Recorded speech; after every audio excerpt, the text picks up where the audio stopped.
আজ 15ই আগস্ট আমাদের একটি গর্বের দিন। আমরা সকল ভারতবাসী আজকের দিনটাকে পালন করে থাকি।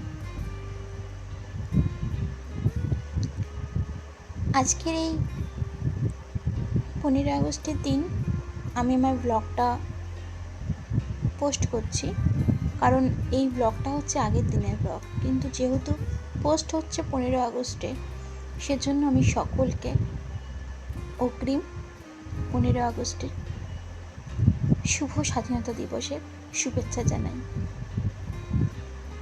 তার আগে আরেকটা কথাও আমার অবশ্যই বলা দরকার, যে আজকে যেখানে আমরা 15ই আগস্টের আনন্দে, স্বাধীনতা দিবসের আনন্দ উদযাপন করব, সেখানে মনের মধ্যে অনেক কষ্ট জমে আছে।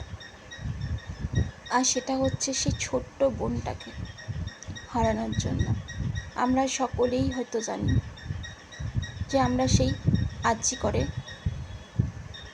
পড়ুয়া ডাক্তার সেই ছোট্ট বোনটিকে আমরা হারিয়ে ফেলেছি। তার কারণটাও আমরা কিছুটা অন্তত জানতে পেরেছি, পুরোটা হয়তো এখনও জানি না। আমরা চাই যারাই এই অন্যায্যকর কাজকর্মগুলো করেছে, যারা এরকম পৈশাচিক অত্যাচার চালিয়েছে আমাদের এই ছোট্ট বোনটির উপর, পরমেশ্বর যেন তাদেরকে শাস্তি দেন, তাদেরকে যেন কখনো ক্ষমা না করেন। এটা আমার পরমেশ্বরের কাছে প্রার্থনা। কঠিন থেকে কঠিনতম শাস্তি যেন তাদের জন্য হয়,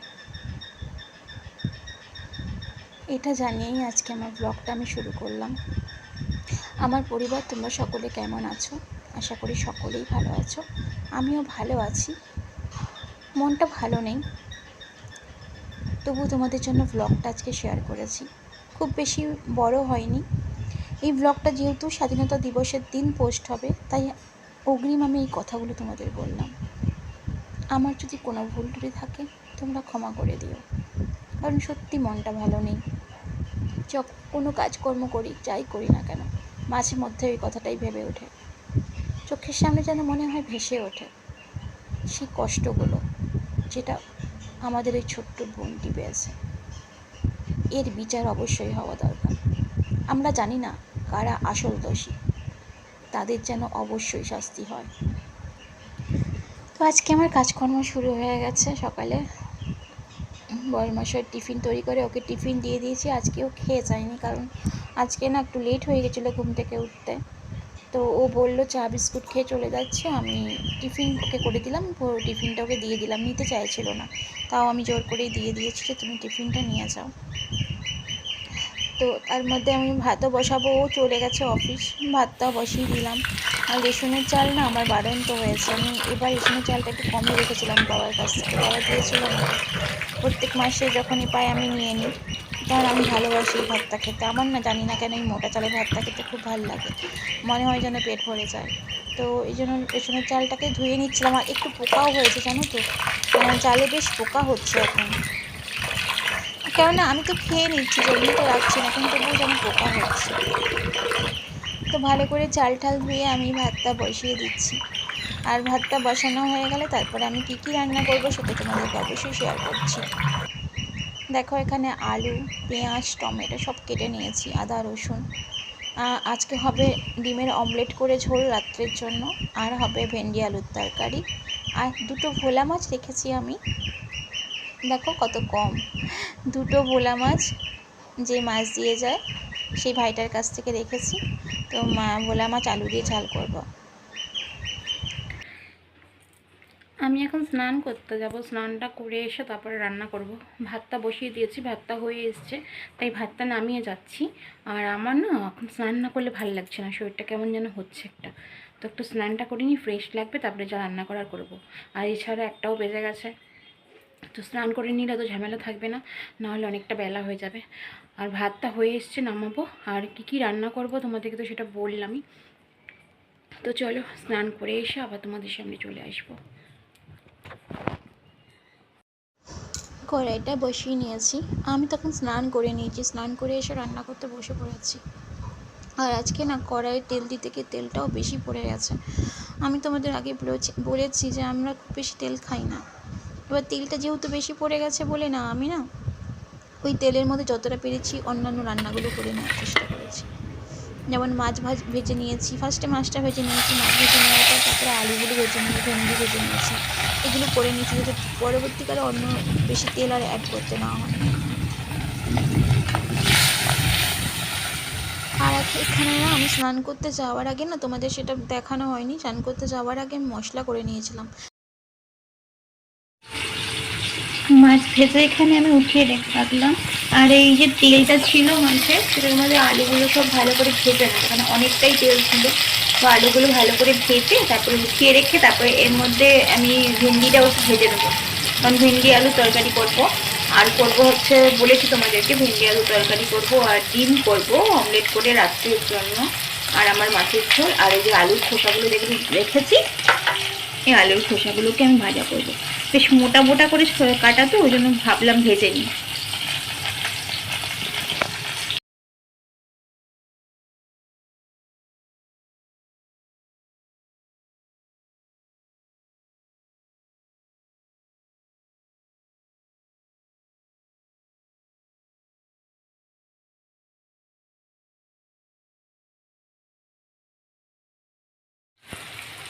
বাইরে জানো তো বৃষ্টি শুরু হয়ে গেছে, আমি স্নান করতে গেছি হঠাৎ থেকে বৃষ্টি শুরু হয়ে গেছে। তারপরে বাইরে জামা কাপড় মেলা ছিল, তো মা মনে হয় সব তুলে দিয়েছে জামা কাপড়গুলো। আমি তো তাড়াতাড়ি করে স্নান করে কোনো রকম স্নান করে বেরিয়ে এসেছি যে জামা কাপড়গুলো তুলতে হবে, না হলে সব শুকিয়ে গেছিলো, কারণ সকাল থেকে তো ভালো রোদ উঠেছে। তারপরে বেরিয়ে দেখি জামা কাপড় তোলা হয়ে গেছে। তো যাই হোক, তো রান্নাটা বসিয়ে দিয়েছি, ভাতটা হয়ে গেছে, বড় কাজ একটা, ভাতটা হতে তো সময় লাগে একটু। আর এখন আমি এই মাছের ঝোল আর এই তরকারিগুলো যা আছে, ভেন্ডির তরকারি, ডিমের অমলেট করে, ডিমের ঝাল আর কি, অমলেট করে আলু দিয়ে শুকনো শুকনো করে একটু করবো, ছিছুড়ে রাখবো না রাত্রের জন্য। আর আলুর খোসা ভাজা, এই দিয়ে খাওয়া হয়ে যাবে। আমাদের মেয়েদের কত বুঝে শুনে চলতে হয় বলো, মানে আমরা সংসার করি, সংসারটাকে গুছিয়ে যদি আমরা না করি তাহলে তো অনেক অসুবিধে। দেখতে হয় সব সময় যেন কোনো জিনিস নষ্ট না হয়, অপচয় না হয়, এবং প্রত্যেকটা জিনিসকে সুন্দর করে হিসেব করে চালানো। কিপটেমি নয় কিন্তু সেটা হচ্ছে হিসেব করে চালানো। সেটা আমাদেরকে প্রত্যেকটা মেয়েকেই করতে হয়, শুধু আমি বলে না, সবাই করে। আমি জানি প্রত্যেকটা মেয়েই সংসারকে এত ভালোবাসে, তাই সংসারের সাশ্রয় কীভাবে করা যায়, কীভাবে অপচয় না হয়, সেদিকে আমাদের সবসময় ধ্যান থাকে। চলো রান্নাটা করি, সাথে থাকো। ভেন্ডিটা ভেজে নিচ্ছি, ভেন্ডিটা ভেজে তারপরে আমি ভেন্ডির তরকারিটা বসিয়ে দিই।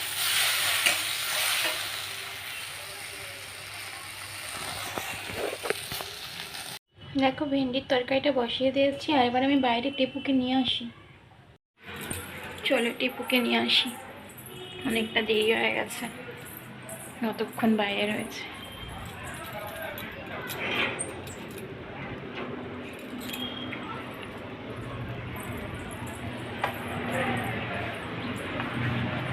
দেখতে পাচ্ছ, চলো তুমি এখানেই রয়েছ, হ্যাঁ এখানে রয়েছ, চলো। বাবারি, এই চল, এখানে কি করছিস?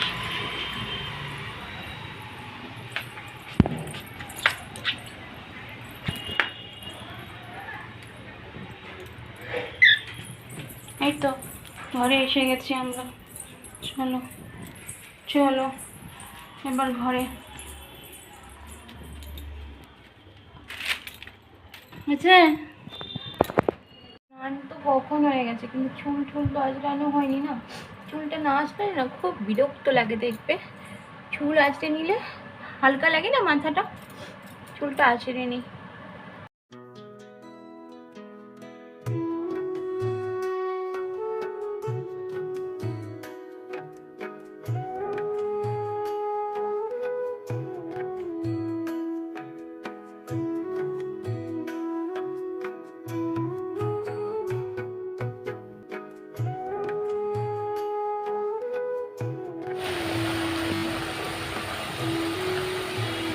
এখন আমার জানো কি সুন্দর বাইরে রোদ উঠে গেছে,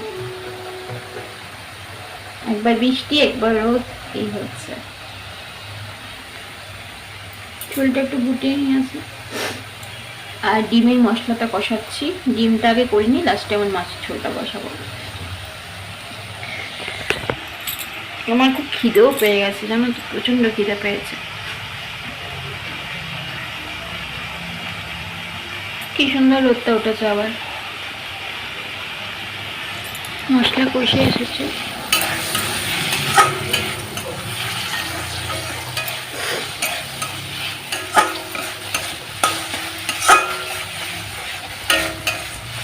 রোদ হলে কি হয়, সব বেশ ঝলমলে লাগে আর শুকিয়ে যায় সব, মানে ড্রাই হয়ে যায়, বেশ শুকনো হয়ে যায় জায়গাগুলো, যেগুলো ভিজে গেছে সব ঝলমলে লাগে না, সুন্দর লাগে।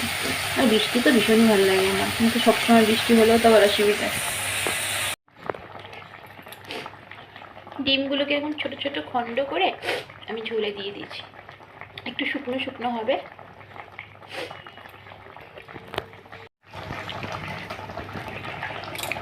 খিদে পেয়ে গেছে না আমার, এখন মাছের ঝোলই হয়নি। আর এখানে আজকে একটা পাশের বাড়ি বাচ্চার অন্নপ্রাশন আছে, আমাদেরও নিমন্ত্রণ আছে, আমার আরও, কিন্তু যাওয়া হবে না। ওর অফিস থেকে আস্তে আস্তে রাত হবে, আর যাবো না আমরা।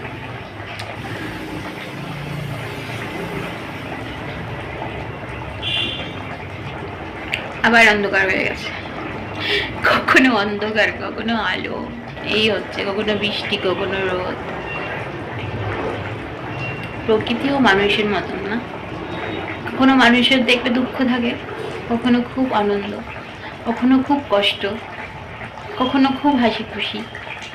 ঠিক প্রকৃতিও তার মানে এরকমই। যখন প্রকৃতির খুব কষ্ট হয়, যখন মন ভার হয়, তখন জল হয়ে বৃষ্টি হয়ে ঝরে পড়ে, যেমন আমাদের চোখের জল ঝরে পড়ে যখন আমরা খুব কষ্ট পাই।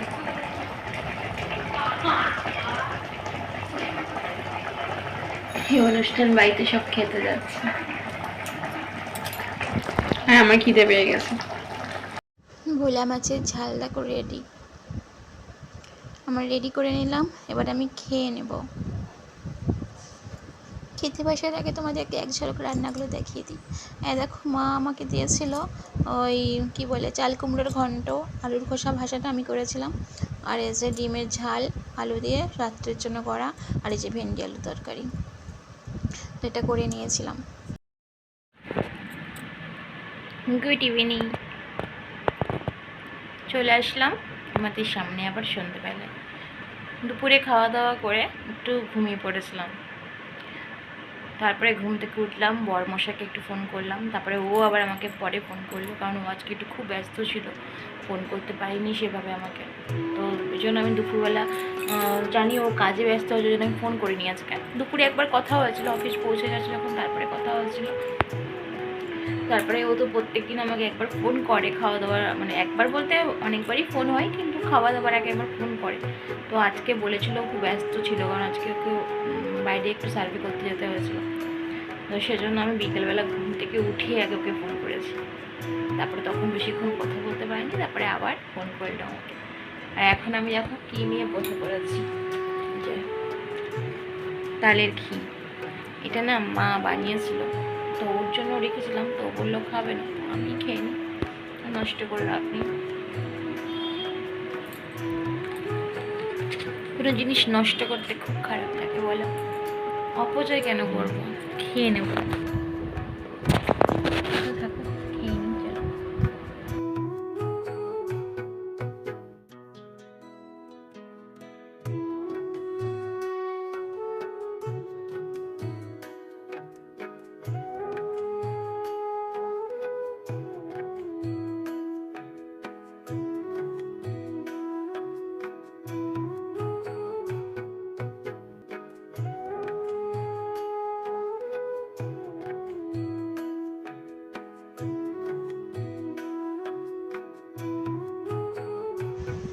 এই সময় না আমি তোমাদের কিছু বলছিলাম, আর এটাই বলছিলাম যে পুরোটা খাবো না, কিন্তু আমার না মানে ভয়েসটা কোনো রকম হয়তো কাট হয়ে গেছে, যাই হোক সেটাই তোমাদের আমি বলছিলাম।